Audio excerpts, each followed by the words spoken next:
Maybe instead of trying to give people a light headache, I could focus on fooling them into thinking that I'm trying to cast Wolford's spell on them. It feels like this might provide a better distraction. So do you want me to cancel my protection against dizziness now, or Diane asked me. I just cast the spell on you one more time to make sure that the effects stay the same, and then we'll do the test without the magic protection, I say, if you don't mind, of course. Sure, not a problem, Diane says. I continue to test my spells on Diane for about half an hour or so until I've cast most of my useful targeted spells at least once. The dizziness spell seems to work fine once Diane removed her protection, and she got a small headache for a few seconds as expected. Other than that, we also tested a few illusion spell, a suggestion spell, several other spells designed primarily to distract or disorient my enemies. From beginning to end, Diane has followed my instruction perfectly without complaints of any kind. She has also kept her same playful, outgoing demeanor this whole time. Although sometimes, is there like a mental suggestion cast on or something? Why is she like this? Like she's so proper order following type shit. Maybe it's a military training, I don't know. Although sometimes it is hard to know what she's really thinking. Unlike Kate, who will often say exactly what is on her mind, no matter how blunt or disrespectful, and is more the type who tries to smooth things over with a joke of some kind. However, she can also be very straightforward, impulsive, and even hot-headed depending on the situation.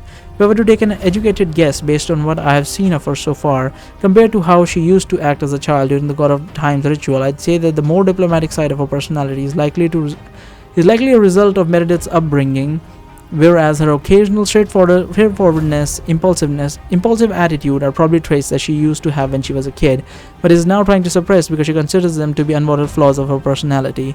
Ironically, if she acted less composed around us and more like her younger self, I think she would have a much easier time befriending everyone, because it would made her seem more honest. Can you just tell her that? Alright, I think that was the last of the test spells I wanted to test, I say after a while. Thanks a lot for the help, I really appreciate it. Done already, Diane says. That's too bad. I was almost starting to get used to dizziness and feeling of nausea. If you feel like you haven't had enough nausea for one day, you could ask Hardrick for some ale, I say. It shouldn't take more than a bottle for you to feel the need to throw up again. Actually, I don't think Hardrick would really want to share his ale with me, Diane tells me in a serious tone. Why not? I say. Do you have a fight? Did you have a fight with him or something? No, Diane says.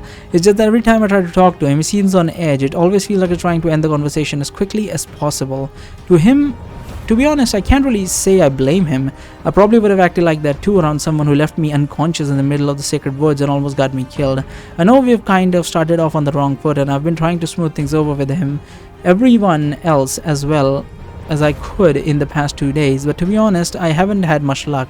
Do you have any idea of a way I could make him warm up to me? Maybe a favorite game, or a favorite food, or at least some sort of conversation? Tell Diane that Hardrick likes to play Medzak. Tell Diane that she should try less hard to be friends with everyone. Yeah, that is more accurate. Actually, I think that one of the main reasons why Hardrick is always having his guard up against you might be because you are simply trying too hard to be friends with everyone, and that is making things a little awkward. Maybe you could try letting things progress more naturally. There really is no problem if you don't instantly become friends with everyone in the group after only 2 days of traveling. You know what, Barry? Diane says. Maybe you're right. Now that you mention it, maybe I have been trying little hard to compensate for my bad first impression. I think I'll try to back off a little for the next few days and leave him some room to breathe. Like you said, it's not a tragedy if I can't suddenly be friends with everyone, right? Exactly, I say. But hey, if you really need a friend that will listen to you and help you in your time of need, you could always try Araka. I'm sure she would love your company. Barry, I think that might be the best advice I've heard all day, Diane says with a smile. In fact, I think I'll try to talk to her right now. Thanks for the suggestion. That's probably not the best advice he has ever given, but alright. You're very welcome, I say. I thought he was gonna say to himself, like I could just talk to him, but no, he's like, go to Araka. Oh man, that's bound to not end well. You're very welcome, I say, as Diane now heads towards Flowery Luna, presumably have a conversation with Araka. Decide to head in the opposite direction so that I can test out a few more combination of spells before beginning my night shift with Darren. As I'm walking towards my usual spot, I notice that at the corner of my eye, the kid is busy doing her aiming routine, where she aims for separate leaves in the trees with each one of her icicles. What catches my attention, however, is that unlike her usual routine, during which she always creates her icicles in different places to further challenge herself, this time she's making the icicle appear in the exact same spot over and over, and only changes her target. Her gaze is also very distant, unfocused compared to how she usually is. When she is performing this exercise, almost as if she has specifically chosen this easier form of training so that she can just mechanically go through the motions, while her mind is free to think about something else entirely. Normally, this wouldn't have been a big deal, but this is the third time in the past 2 days that I've seen Kate do the exact same thing. Despite the fact that she usually takes her aim trainings very seriously, I think something is up with her. Maybe I should go to talk to her. Ignore Kate and go test some spell combination. Now let's talk to her. Hey there, Kate, I say as I get closer to her. How goes the training? It is going the same as always, Kate says to me as she shoots a few more icicles in her target. What do you ask? Same as always, huh? I say. So you're saying the conjuring your icicles in the exact same spot over and over was a part of your regular routine then? Just as I finished my sentence, Kate was about to instinctively summon her icicle in the same spot, but then she waved her hand in the air and made them appear in different places instead. I didn't realize that I was doing that, Kate admits to her. Since when did you notice this change? I'd say it started maybe yesterday in the afternoon. I've seen you do it in 3 separate training sessions by now. I see, Kate says simply.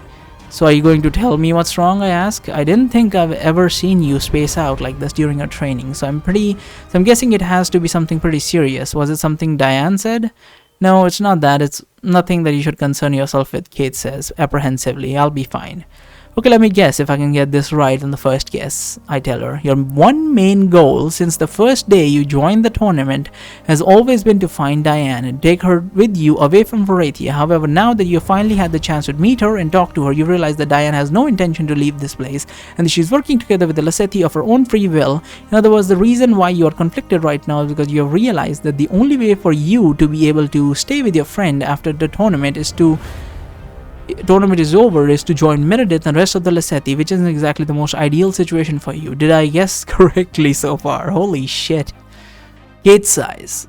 Only partially, she answers me. After a short pause, it's not about what I'm going to do once the tournament is over. She's probably worried about if she will have to fight Diane, or like something bad will happen to her while they're fighting Aiden or something, and like whose side she should take and whatever not. It's not just about what I'm going to do once the tournament is over. I'm also a little worried about Diane. She seems changed. It's not like I was expecting her to be the same exact person that she was 10 years ago. But when I talk to her, I feel like I can't even tell what she's thinking half the time. I don't know. I suppose I just can't seem to come to terms with the fact that it was so easy to connect with Layla, despite the fact that we barely interacted while we were at the beacon. But when it comes to Diane, it feels almost like we are strangers sometimes. If it helps, I say, you should know that you're not the only one having trouble getting close to Diane. I'm not sure if you have noticed, but Hardrick and Darren barely speak to her. And I guess I haven't really had any conversation with her either. There's just something about her that make her seem a little insincere, maybe. Not that I'm calling her a liar or anything, but sometimes I just can't help but feel like I'm talking to a female version of the King of the Underground. That's so funny. That's such a weird description. Barry, that's it, Kate says loudly all of a sudden. I think that's what's been bothering me all this time. Something about her feels similar to the King of the Underground, but I'm not sure exactly what. I'll try to see if I can figure it out in the next few days, and maybe that will help me feel a little more comfortable talking to her. So that's one problem partly solved, I say, but what about the other one? Have you thought about what you're going to do once the tournament ends? Diane inevitably tells you that she wants to stay that she wants to stay here in Varathia and continue to work for Meredith. I'm not sure yet, Kate says as she looks to the side. To be frank, I have been kind of postponing the decision, knowing that we still have some time until we reach Galamir. It's not that I hate Meredith or anything, but I wouldn't exactly want to spend my life working for her either. What if you were to ask Meredith for a special invitation to Varathia so that you can come here whenever you wanted? I say, surely as the leader of the Lasethi, she should have enough influence to obtain something like this for you, right? And then you could decide for yourself how much time you want to spend in Varathia without feeling like you will be trapped here for the rest of your life because of Diane. Except for the fact we are not sure if she will win the war and Aiden will not just kill her, but we'll see.